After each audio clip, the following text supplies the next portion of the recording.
22장.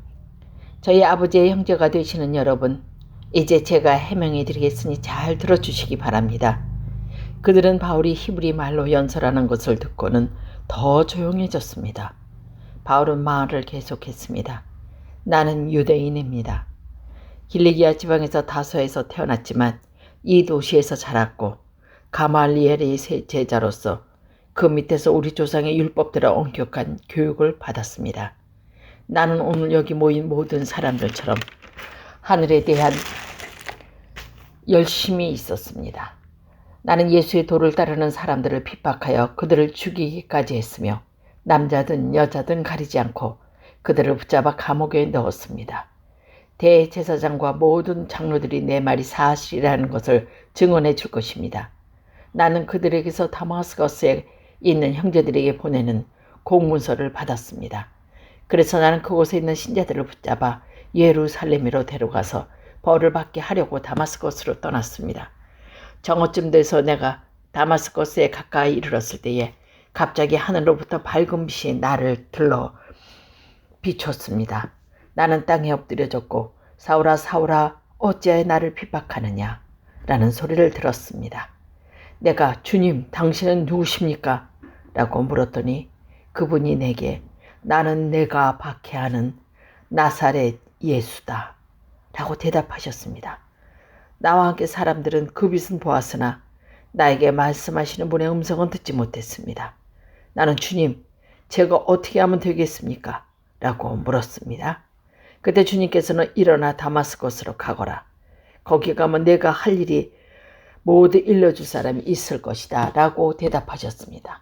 나는 그의 빛의 광채 때문에 앞을 보지 못하게 되었습니다. 그리고 나와 함께 갔던 사람들이 손에 이끌려 다마스커스로 들어갔습니다. 다마스커스에 아나니아라는 사람이 있었습니다. 아나니아는 모세의 율법에 따라 사는 경건한 사람이었으며 그곳에 사는 유대인들에게 존경을 받는 사람이었습니다. 아나니아가 나를 찾아와 내 곁에 서서 사울의 형제 눈을 뜨시오 하고 내게 말했습니다. 순간 나는 눈을 떠 그를 보았습니다. 그때 아나니아가 말했습니다. 우리 조상의 하나님께서 오래전에 당신을 택하셔서 그분의 뜻을 알게 하셨고 그 어려운 분을 보게 하시며 그분의 입에서 나오는 모든 말씀을 듣게 하셨습니다. 당신은 모든 사람들에게서 당신이 보고 들은 것을 전하는 그분이 증언이 될 것입니다. 그러나 이제 무엇을 더 기다리겠습니까? 일어나 세례를 받으십시오. 그리고 그분의 이름을 부르십시오. 라며 죄사함을 얻게 되었습니다. 그 후 내가 예루살렘으로 돌아와 성전뜰에서 기도하는 도중에 어떤 환상을 보게 되었는데 그 환상 중에 주님이 보았는데 주님이 내게 말씀하셨습니다. 서둘러 예루살렘을 떠나라. 그곳 사람들은 내가 나를 증언하는 것을 받아들이지 않을 것이다. 그래서 나는 대답했습니다. 주님, 이들은 제가 여러 회당을 다니며 주님을 믿는 사람들을 잡아 감옥에 가두고 때리기까지 한 일을 잘 알고 있습니다. 뿐만 아니라 주님의 증언인 스데반이 죽음을 당할 때에 제가 그 자리에 있던 것도 알고 있으십니다. 저는 그때 거기 서서 그들이 스데반을 죽이는 일에 찬성했으며 그를 죽이는 사람들의 옷까지 맡아 주기로 했습니다. 그러나 주님께서는 내게 가거라. 내가 너를 멀리 이방인들에게 보내겠다 하고 말씀하셨습니다. 사람들은 바울의 말을 여기까지 듣고 있다가 목소리를 높여 이런 놈은 없애버려라. 살려두어서는 안 돼. 라고 소리쳤습니다. 그들은 고함을 지르며 옷을 먼저 던지고 공중에 먼지를 날렸습니다. 그러나 천부장이 부하들에게 바울을 병원 안으로 데리고 가라고 명령했습니다. 그리고는 사람들에게 바울에게 그렇게 소리 지르는 이유가 무엇인지를 알아내려고 바울을 때리면서 조치해 보라고 했습니다. 군인들이 바울을 묶고 때리려 하자 바울 옆에 서 있던 로마 백부장이 말했습니다. 죄가 있다는 것이 밝혀지지도 않은 로마 시민을 때리는 것이 로마법에 맞는 일입니까? 이 말을 들은 백부장은 천부장에게 가서 어떻게 하실 계획이십니까? 이 사람은 로마 시민입니다. 라고 알렸습니다. 천부장이 바울에게 다가가 물었습니다. 당신이 로마 시민이라는 말은 참말이요? 바울이 그렇습니다. 하고 대답했습니다. 천부장이 말했습니다. 나는 돈을 많이 들여서 로마 시민권 얻었어. 바울이 말했습니다. 나는 태어날 때부터 로마 시민인 사람입니다. 그러자 바울을 신문하려던 사람들이 곧 물러났습니다. 천부장은 바울이 로마 시민이라는 사실을 알고 그를 결박한 일을 두려워했습니다. 이튿날 천부장은 유대인이라는 모든 일 때문에 바울을 고소하는지 알아보려고 했습니다. 그래서 그는 대제사장들과 유대의 공회를 소집해 하게 했습니다. 천부장은 바울을 묶은 사슬을 풀어주고 그들을 데리고 나가 공회 앞에 세웠습니다.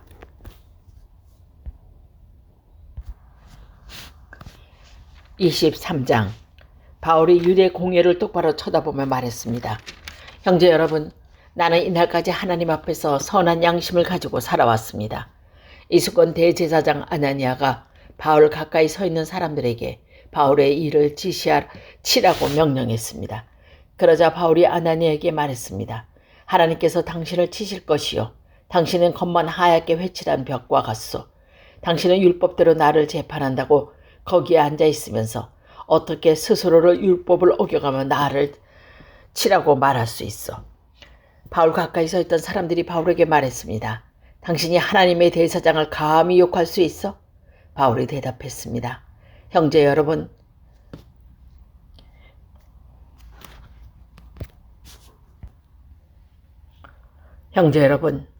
나는 그 사람이 대사장인 줄 몰랐습니다.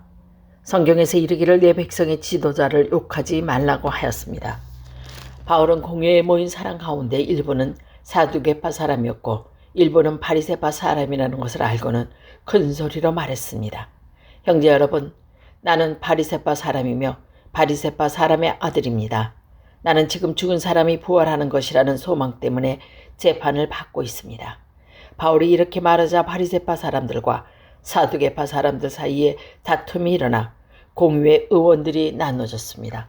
이것은 사두개파 사람들은 죽은 사람의 부활이 없으며 천사나 영도 없다고 주장한 반면 바리새파 사람들은 그것을 다 인정하였기 때문입니다. 그래서 큰 소동이 일어났습니다.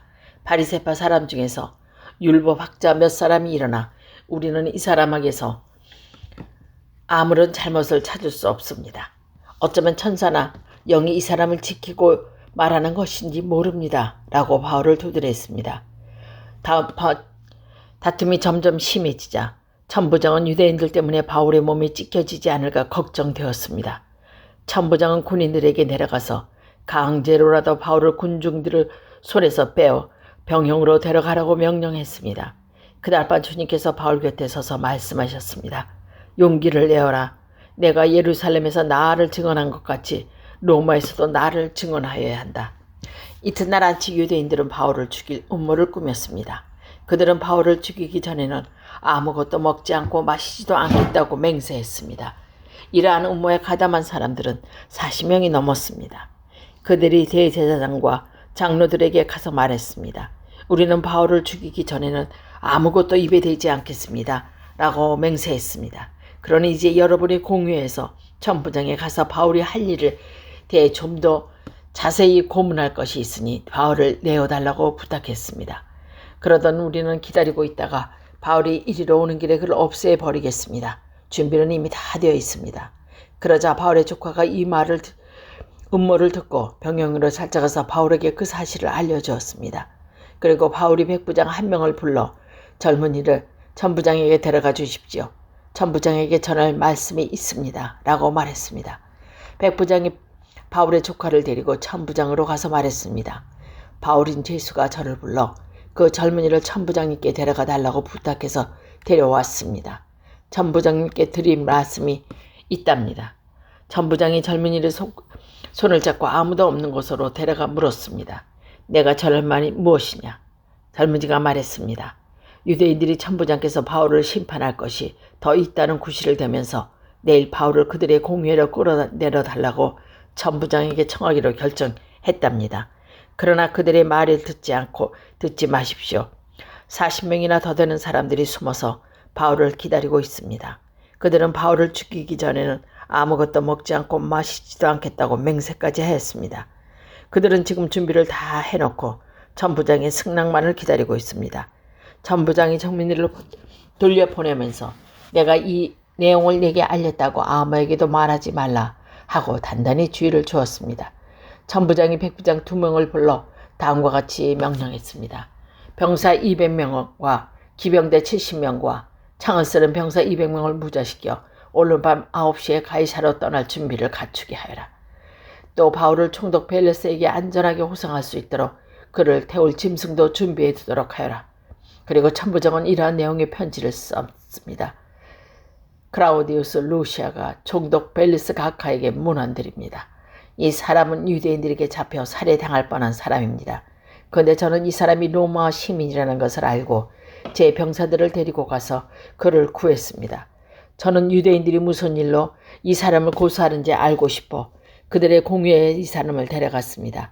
거기서 저는 그들이 이 사람을 고소하는 것이 그들의 율법에 관한 것일 뿐 이 사람에게는 사형을 당하거나 감옥에 갇힐 만한 죄가 없다는 것을 알았습니다. 그런데 유대인들이 이 사람을 죽이려고 음모를 꾸민다는 정보를 듣고 저는 곧바로 이 사람을 가깝게 보내는 것입니다. 그리고 그 유대인에게도 이 사람에 대해 고소할 것이 있으면 각하가 직접 하라고 일러두었습니다. 군인들의 명령대로 그날 밤을 바울이 데리고 안드바드라까지 갔습니다. 이튿날에는 기병대에서 바울을 가이사로 호송하라고 부탁하고 다른 군인들은 예루살렘에 있는 병영으로 돌아갔습니다. 기병대가 가이사라에 도착하여 총독에게 편지를 전달하고 바울도 그에게 넘겨주었습니다. 총독은 편지를 읽고 바울에게 어느 지방 사람이냐고 물었습니다. 총독은 바울이 길리기아 사람이라고 오는 것을 알고는 바울에게 이렇게 말했습니다. 그대를 고소하는 사람들이 도착하면 그때 그대의 말을 들어보겠소. 그리고 바울의 헤롯이 지은 왕궁에 가두어 지키라고 명령을 내렸습니다.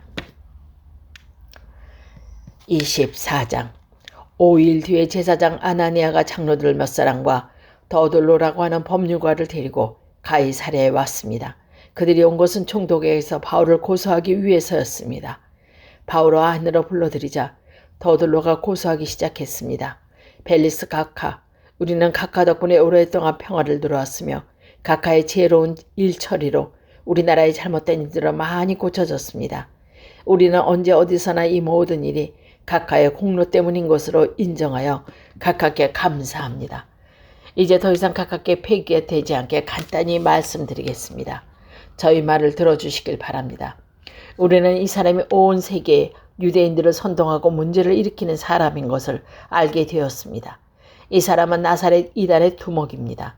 심지어는 그가 성전까지 더럽히려고 하여 우리가 그를 붙잡았습니다.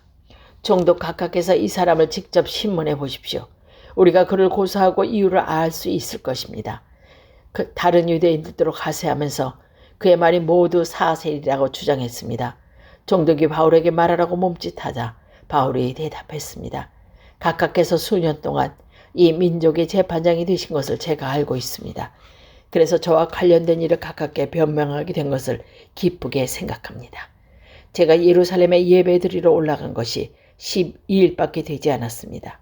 이것은 각각해서 조사해 보시면 금방 아실 수 있을 겁니다. 그리고 저를 고소하는 사람들은 제가 성전들에서 누구와 논쟁한 것이나 회당에서나 도시 안에서나 사람들을 선동한 것을 본 적이 없습니다. 그리고 이들이 지금 저를 고소하고 있지만 총독 각각의 그 내용에 대한 증거는 제시하지 못하고 있습니다. 그러나 저는 가깝게 이 사실을 고백합니다. 저는 유대인들이 소위 이단이라고 말하는 예수의 도를 따르는 사람으로서 우리 조상이 하나님을 섬기며 모세의 율법과 예언자의 책에 적힌 것도 다 믿는다는 사실입니다. 저는 이 사람들이 간직하고 있는 것과 똑같이 하나님에 대한 소망을 가지고 있습니다. 그것은 의로운 사람들이 불의한 사람들이든 모든 사람이 다시 부활하리라는 소망입니다.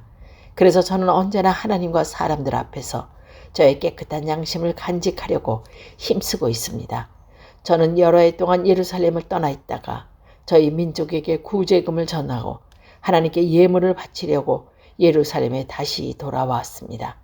그들이 저를 본 곳은 제가 성전들에서 정결 예식을 행하고 있을 때였습니다. 저는 소동을 일으키지 않았고 제 주위에 군중들이 모여 있지도 않았습니다. 그 자리에는 아시아에서 온 유대인들이 있었는데 저를 고소할 일이 있다면 그들이 직접 각하 앞에서 저를 고소했을 것입니다. 그렇지 않으면 제가 예루살렘에서 유대인의 공회 앞에서 섰을 때 이들이 제게서 무슨 잘못을 찾아내는지 여기 서 있는 이 사람들의 말해 보라고 하십시오. 제가 그들 앞에 섰을 때 한 말은 오직 하나, 곧 오늘 제가 여러분 앞에서 재판받은 것은 죽은 사람의 부활에 관한 것이기 때문이라고 외친 것입니다. 당시에 펠릭스는 이미 예수의 도에 관한 것을 자세히 알고 있었으므로 천부장 루시아가 오면 여러분이 제기한 고세 문제를 처리하겠소 라고 말하면서 재판을 연기했습니다. 펠릭스는 제사장에게 명령하여 바울을 잘 지키되 어느 정도 자유를 주고 친지들이 그를 돌봐줄 것을 막지 말라고 말했습니다. 며칠 뒤에 펠릭스는 유대인인 자기 아내 도로실라와 함께 와서 바울을 불러들여 그리스도 예수를 믿는 것에 관한 가르침을 들었습니다. 그러나 바울이 정의와 절제하는 일과 장차 임할 심판에 대해서 이야기하자 펠릭스는 두려워하며 지금은 그만하고 가시오. 시간이 나면 내가 그대를 부르겠소 라고 말했습니다. 그러면서 펠릭스는 바울에게서 돈을 받을 수 있지 않을까 하는 기대감에 바울을 자주 불러내어 함께 이야기를 나눴습니다. 그 해가 지난 뒤에 보르기아 베스도가 펠릭스의 후임으로 총독이 되었습니다. 그런데 펠릭스는 유대인들에게서 환심을 사라고 바울을 그대로 감옥에 가두었습니다.